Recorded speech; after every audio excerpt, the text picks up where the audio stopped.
بسم اللہ الرحمن الرحیم۔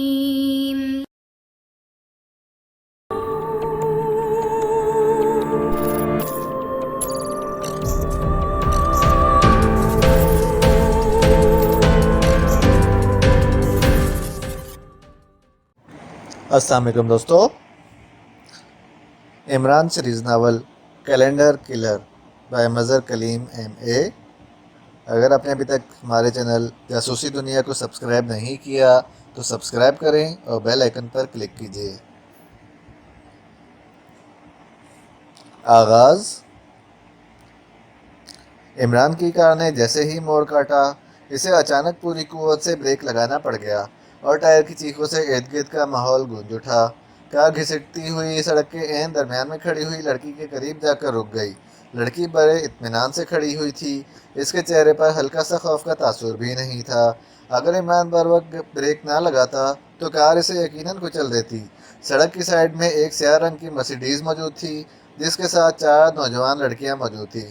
اے محترمہ، خودکشی کے لیے میری کواری گاڑی ہی نظر آئی ہے آپ کو؟ عمران نے کھڑکی سے سر باہر نکالتے ہوئے غصیلے لہجے میں کہا۔ اس کی بات سن کر مرسیڈیز کے قریب کھڑی ہوئی لڑکیاں بے اختیار کھلکھلا کر ہنس پڑی۔ ہماری کار خراب ہو گئی ہے، عمران کی کار کے سامنے کھڑی لڑکی نے مڑ کر عمران کے قریب آتے ہوئے کہا۔ بس اتنی سی بات پر خودکشی کرنے پر تیار ہو گئی؟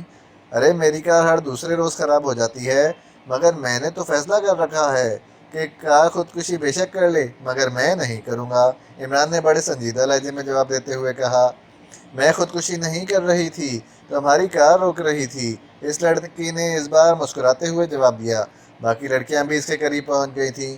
کار روک رہی تھی یعنی اب عورتیں بھی بریکوں کا کام دینے لگیں؟ بہت خوب، میں آج ہی مستری سے کہتا ہوں کہ کار سے بریک اتار کر کسی نوجوان لڑکی کو فٹ کر دے۔ اطلاع کا شکریہ، عمران نے جواب دیا اور پھر کار کو آگے بڑھانے لگا۔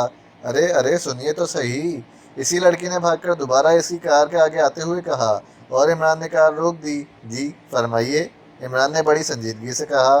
آپ پاگل تو نہیں؟ ایک لڑکی بول پڑی۔ اگر آپ کو پاگل ہی پسند ہے تو یوں ہی سمجھ لیجئے، عمران نے ترکی با ترکی جواب دیا اور لڑکیوں نے ایک کہا لگایا۔ عمران کو پاگل کہنے والی لڑکی جھینپ کر پیچھے ہٹ گئی۔ بھائی بیچارے کو تنگ نہ کرو، کار کے سامنے آنے والی لڑکی نے دوسروں سے مخاطب ہو کر کہا۔ بیچارہ، پاگل، باقی لڑکیوں نے ہنستے ہوئے کہا اور کار روکنے والی لڑکی بھی بے اختیار ہنس پڑی۔ آپ لوگوں کی ہنسی اب اتنی خوبصورت بھی نہیں کہ آپ مجھے روک کر اس کا مظاہرہ کرتی ہیں، عمران نے جھنجھلاتے ہوئے کہا۔ مسٹر، آپ خواہ ناراض ہو رہے ہیں۔ ہم نے آپ کی کار اس لیے روکی ہے کہ ہماری کار خراب ہے اور آپ ہماری مدد کریں، کار روکنے والی لڑکی نے اس بار سنجیدہ لہجے میں کہا۔ میری جیب میں زیادہ پیسے تو نہیں ہیں، بہرحال 10 روپے قبول کر لیجئے، عمران نے جیب میں ہاتھ ڈال کر 10 روپے کا نوٹ نکالتے ہوئے کہا۔ شٹ اپ، تم ہماری توہین کر رہے ہو، نان سینس، لڑکی کو اچانک غصہ آ گیا۔ ارے آپ ناراض ہو گئی؟ مگر محترمہ میں کیا کر سکتا ہوں، غریب آدمی ہوں، 10 سے زیادہ کی امداد نہیں کر سکتا۔ آپ میری کار مت دیکھیں، یہ تو کیپٹن فیاض سے مانگی ہوئی ہے، عمران نے بڑی سنجیدگی سے کہا اور کار روکنے والے کے علاوہ باقی سب لڑکیاں ہنسنے لگیں۔ تم جاؤ، واقعی تم پاگل ہو، لڑکی نے غصے سے لال پیلے ہوتے ہوئے کہا اور پھر مڑ کر مرسیڈیز کی طرف چل پڑی۔ محترمہ ناراض نہ ہو، مجھے اپنا پتہ بتا دیں، میں کوشش کروں گا کچھ اور امداد بذریعہ منی آرڈر بھیج دوں، عمران نے اونچی آواز میں کہا۔ شٹ اپ، نان سینس، لڑکی نے مڑ کر غصیلے لہجے میں کہا۔ مسٹر، ہمیں مالی امداد نہیں چاہیے، کار کی امداد چاہیے، ایک اور لڑکی نے سنجیدگی سے کہا۔ اچھا تو یہ بات ہے، چلو ایسے ہی صحیح، آپ بھی کیا یاد کریں گی کہ کسی حاتم تائی سے واسطہ پڑا ہے، عمران نے دروازہ کھول کر نیچے اترتے ہوئے کہا۔ کیا مطلب؟ کیا آپ ہماری کار ٹھیک کر دیں گے؟ باقی لڑکیوں نے حیران ہو کر کہا۔ معاف کیجیے، میں مستری نہیں ہوں، بہرحال آپ نے کار کی امداد مانگی ہے تو لے جائیں اسے خیرات میں، ویسے یہ ہو ہی اس قابل گئی ہے کہ اسے خیرات میں دے دیا جائے، عمران نے فقرے کا آخری حصہ بڑے رازدارانہ لہجے میں کہا۔ لڑکیاں پہلے تو اس کی شکل دیکھتی رہیں، پھر اچانک ایک لڑکی کے چہرے پر مسکراہٹ دوڑ گئی۔ شکریہ، اس لڑکی نے کہا اور پھر وہ دروازہ کھول کر تیزی سے ڈرائیونگ سیٹ پر بیٹھ گئی۔ آہ بھائی آہ، واقعی حاتم تائی سے واسطہ پڑا ہے، اس نے دوسری لڑکیوں سے مخاطب ہو کر کہا۔ اس کے چہرے پر مسکراہٹ ناچ رہی تھی۔ اور پھر باقی لڑکیاں عقاب کی طرح عمران کی کار کی طرف جھپٹیں اور چند ہی لمحوں میں وہ کار میں سوار تھیں۔ ارے محترمہ، ارے تو کیا واقعی؟ ارے میں تو مذاق کر رہا تھا، عمران نے بوکھلائے ہوئے لہجے میں کہا۔ یہ میرا کارڈ ہے، آ کر اپنی کار وصول کر لینا، بائے بائے۔ اچانک راستہ روکنے والی لڑکی نے کھڑکی سے کارڈ باہر پھینکتے ہوئے کہا، اور اس کے ساتھ ہی عمران کی کار ایک جھٹکے سے آگے بڑھی اور پھر تیز رفتاری سے دوڑتی چلی گئی۔ عمران سڑک پر احمق بنا کار کو جاتے آنکھیں پھاڑ پھاڑ کر دیکھ رہا تھا۔ بڑی مہنگی پڑی یہ خیرات، عمران نے بڑبڑاتے ہوئے کہا، اور پھر سڑک پر پڑا ہوا کارڈ اٹھا لیا۔ کسی ڈاکٹر اعظم کا کارڈ تھا اور پتہ شہر سے دور ایک مضافاتی کالونی کا تھا۔ عمران نے کارڈ جیب میں رکھا اور پھر مرسیڈیز کار کی طرف بڑھ گیا۔ اس نے کار کا بونٹ اٹھایا اور چیک کرنے لگا۔ جلد ہی اسے معلوم ہو گیا کہ کار کی بیٹری اس قدر ڈاؤن ہو چکی ہے کار نئی بیٹری ڈالے بغیر چل ہی نہیں سکتی۔ عمران الجھن میں پھنس گیا کیونکہ شہر یہاں سے 10 میل دور تھا اور سڑک پر ٹریفک سرے سے تھی ہی نہیں۔ یہ سڑک ایک مضافاتی جنگل کو جاتی تھی اور عمران پر آج کل جڑی بوٹیوں پر ریسرچ کا خبت سوار تھا، اس لیے وہ صبح ہی صبح جنگل میں نکل جاتا اور مختلف جڑی بوٹیاں اکھیڑ کر انہیں ڈگی میں بھرتا اور پھر دانش منزل پر ان پر تجربے کرتا رہتا۔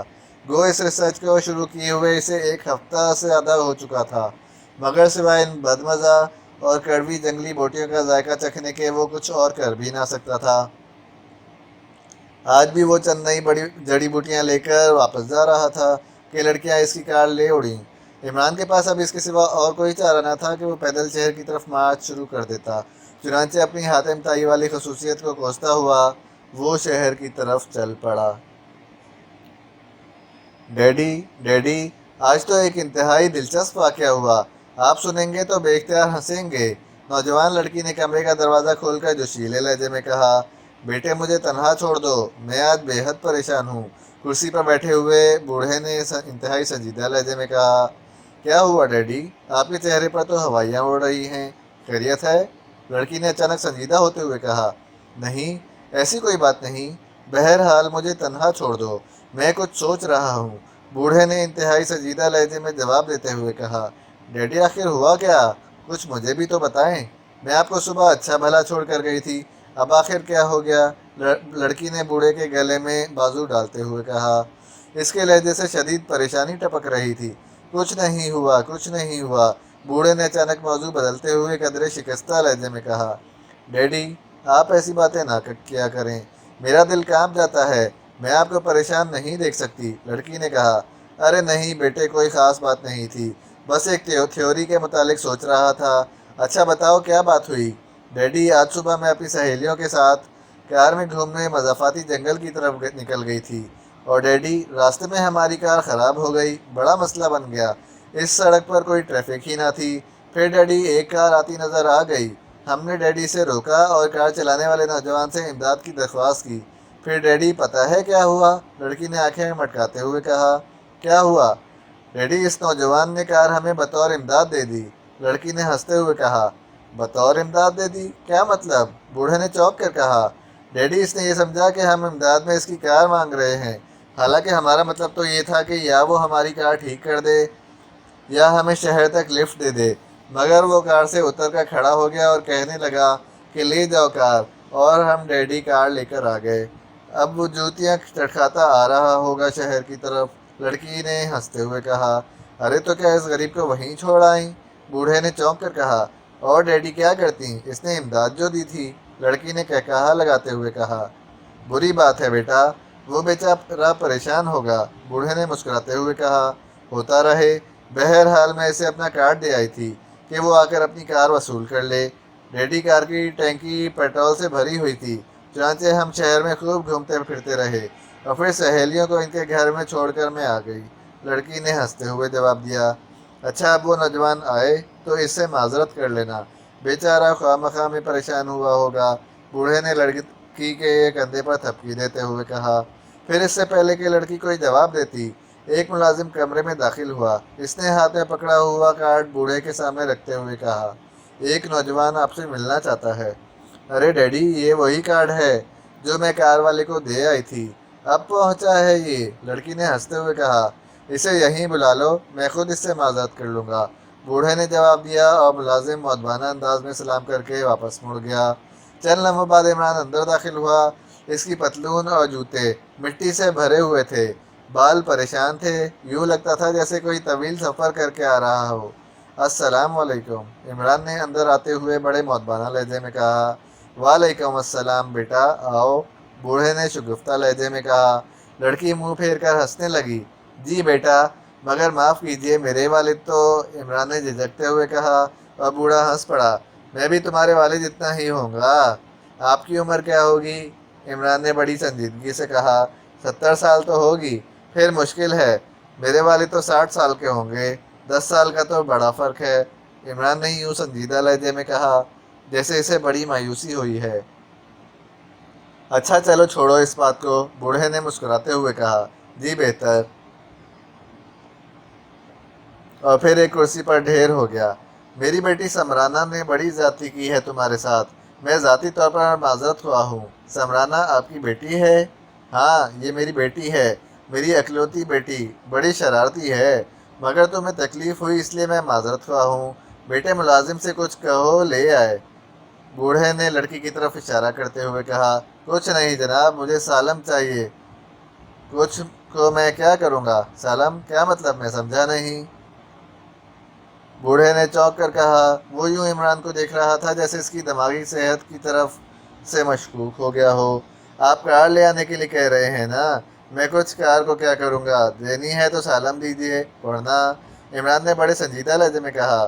ارے ارے، ایسی بات نہیں، کار تو تمہیں سالم ہی ملے گی، میں تو کچھ پینے کے لیے کہہ رہا تھا، بوڑھے نے بے اختیار ہنستے ہوئے کہا۔ اچھا اچھا، پھر ٹھیک ہے، مگر جناب یہ آپ کی بیٹی گونگی ہے، بڑا افسوس ہوا، بیچاری کی زندگی کیسے گزرے گی؟ ویسے مجھے ذاتی طور پر گونگی لڑکیاں بے حد پسند ہیں، کان تو سلامت رہ جاتے ہیں، عمران نے افسوس سے بھرپور لہجے میں کہا۔ میں گونگی ہوں، میں نے ہی تمہاری کار روک کر تم سے باتیں کی تھیں، لڑکی نے آنکھیں نکالتے ہوئے کہا۔ اچھا اچھا، تو وہ آپ تھیں، شکر خدا کا آپ مان گئی، ورنہ میں تو بے حد پریشان تھا کہ اگر آپ نہ مانی تو پھر مجھے کار نہیں ملے گی، اور کیپٹن فیاض تو میری جان کو آ جائے گا، عمران نے طویل سانس لیتے ہوئے کہا۔ لڑکی آنکھیں نکالتے ہوئے اٹھ کر کمرے سے باہر نکل گئی۔ کیپٹن فیاض، کیا وہ ملٹری میں ہے؟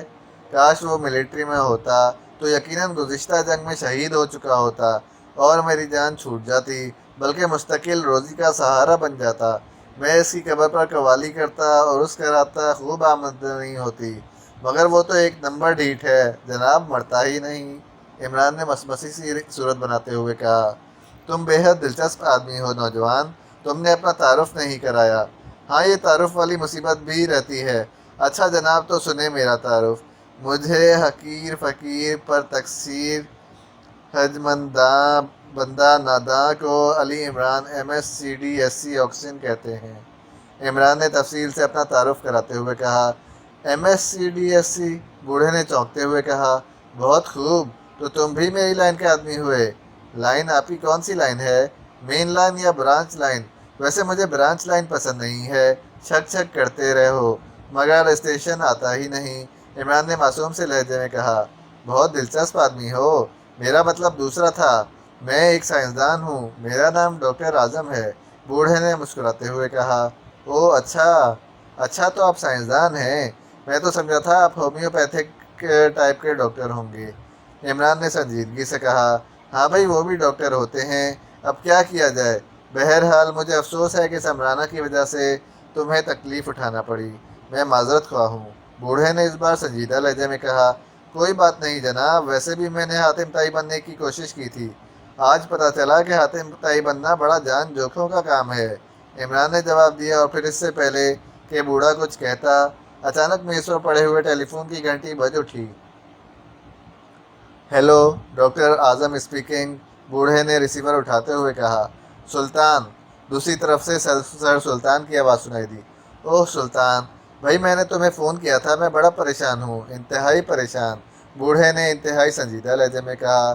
کیا پریشانی ہو گئی، خیریت ہے؟ بس کیا بتاؤں، فون پر نہیں بتا سکتا، تم میرے پاس نہیں آ سکتے، کچھ عجیب چکر ہے، بوڑھے نے الجھے ہوئے لہجے میں کہا۔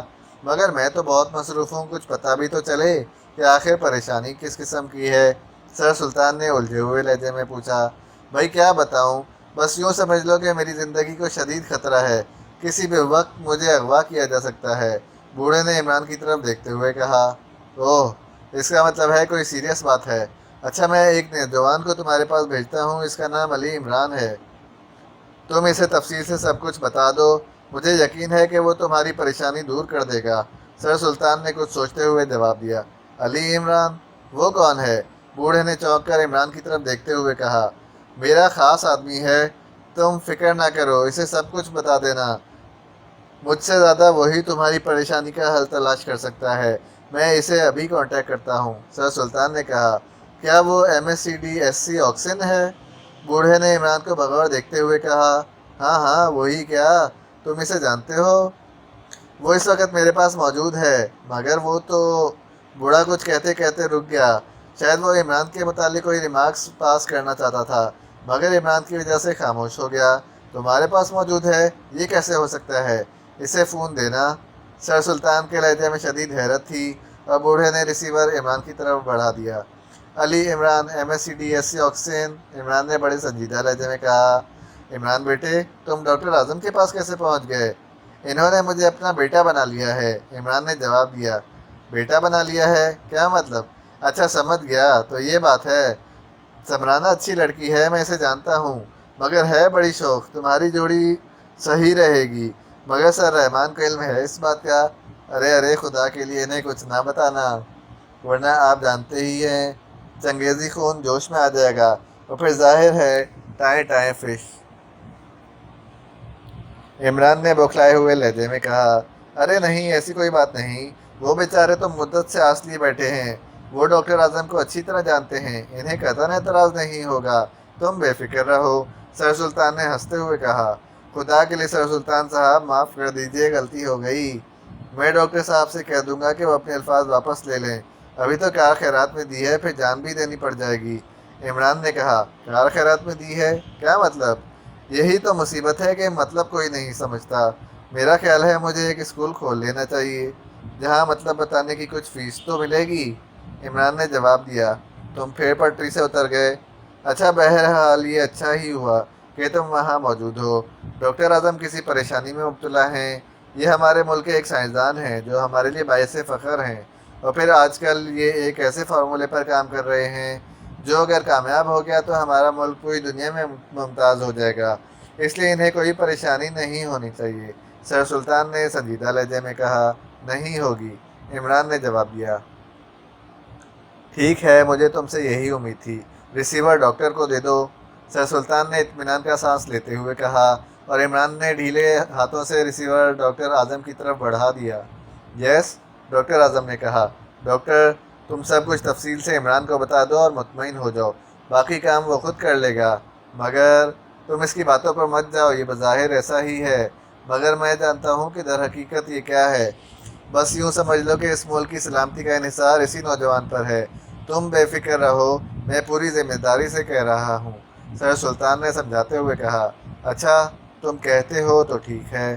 بوڑھے نے طویل سانس لیتے ہوئے کہا، گڈ بائے، بے فکر رہو، سب ٹھیک ہو جائے گا، سر سلطان نے جواب دیا، اور اس کے ساتھ ہی رابطہ ختم ہو گیا۔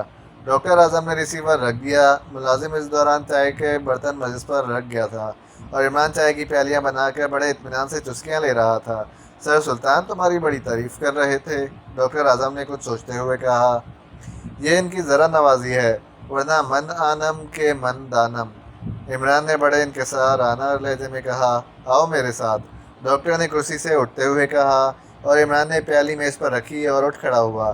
ڈاکٹر اعظم اسے لے کر مختلف کمروں سے گزر کر ایک چھوٹے سے کمرے میں لے آیا جو اس کی لائبریری تھی۔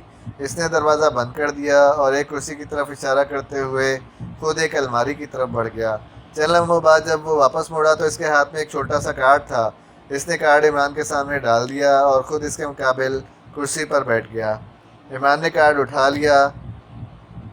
سفید رنگ کا ایک چھوٹا سا کارڈ تھا جس میں کیلنڈر بنا ہوا تھا، اور جنوری سے لے کر اکتوبر تک کے مہینوں پر سرخ پین سے اس کا نشان لگا ہوا تھا۔ نومبر اور دسمبر خالی تھے۔ کارڈ کے نچلے کونے میں سرخ پین سے لکھا ہوا تھا، کیلنڈر کلر۔ عمران نے بڑبڑاتے ہوئے کہا، اس کی آنکھوں میں حیرت تھی، ہاں کیلنڈر کلر، اور یہی اصل پریشانی ہے۔ ڈاکٹر اعظم نے انتہائی سنجیدہ لہجے میں کہا، میں سمجھا نہیں، کیسی پریشانی؟ عمران بے حد سنجیدہ تھا۔ بیٹے میں تمہیں تفصیل بتاتا ہوں، میں پیدائشی مسلمان نہیں ہوں اور نہ ہی میں تمہارے ملک کا رہنے والا ہوں، میں جرمن ہوں۔ ہم نے جرمنی میں سائنسدانوں کا ایک خفیہ گروپ بنایا تھا جس کا نام کیلنڈر گروپ رکھا تھا۔ ہم گروپ میں 12 سائنسدان شامل تھے۔ ہم نے سال کے مہینوں کے نام پر اپنے اپنے نام رکھ لیے۔ میں دسمبر کہلاتا تھا۔ گروپ نے ایسی ایجادات کی جن سے یہودیوں کو زبردست نقصان پہنچا، مگر جنگ عظیم میں فیصلہ ہمارے خلاف ہو گیا، چنانچہ ہم سب جانیں بچانے کے لیے فرار ہو گئے اور میں فرار ہو کر اس ملک میں آ گیا۔ یہاں میں خفیہ طور پر رہنے لگا۔ پھر میں نے یہاں اسلام کا مطالعہ کیا تو میں اس عظیم دین کی پناہ میں آ گیا اور میں نے یہاں اپنا نام اعظم رکھ لیا۔ میں نے یہی کی ایک عورت سے شادی کر لی جس سے میری لڑکی سمرانہ ہے۔ سمرانہ کی پیدائش کے وقت اس کی ماں فوت ہو گئی اور میں نے اس کے بعد شادی نہیں کی، بلکہ اپنے آپ کو سائنسی تجربات میں گم کر لیا۔ یہاں کی حکومت نے میرے کارناموں کو سراہا، مگر چونکہ وہ میرا پس منظر جانتے تھے اس لیے میں منظر عام پر نہیں آیا۔ حکومت نے مجھے ایک علیحدہ اور خفیہ لیبارٹری بنا دی تاکہ میں خفیہ طور پر کام کرتا رہوں، اور مجھے خوشی ہے کہ میں نے چند ایسے کارنامے انجام دیے ہیں کہ اس وقت ہمارا ملک جنگی طاقت کے لحاظ سے کسی سے کم نہیں ہے۔ کچھ عرصہ قبل مجھے ایک خفیہ اطلاع ملی کہ یہودیوں نے ایک خفیہ تنظیم بنائی ہے جس کا نام کیلنڈر کلر رکھا ہے۔ یہ تنظیم ڈھونڈ ڈھونڈ کر ہمارے گروپ کے ممبرز کو قتل کر رہی ہے، مگر میں نے پرواہ نہ کی کیونکہ مجھے یقین تھا کہ مجھے یہ لوگ تلاش نہیں کر سکیں گے۔ مگر آج ڈاک سے مجھے یہ کارڈ ملا ہے اور اس کارڈ سے ظاہر ہے کہ کیلنڈر کلر کو میرے متعلق پوری طرح علم ہو گیا ہے اور یہ لوگ ہمارے 10 ساتھیوں کو ختم کر چکے ہیں، جیسا کہ کارڈ پر مہینوں کے اوپر کراس کے نشانوں سے ظاہر ہو رہا ہے، اور اب یقیناً وہ نومبر کے پیچھے لگے ہوں گے، اور ظاہر ہے نومبر کے بعد میری باری ہے۔ ڈاکٹر اعظم نے تفصیل بتائی اور پھر خاموش ہو گئے۔ عمران خاموش بیٹھا، کارڈ کو دیکھتا رہا۔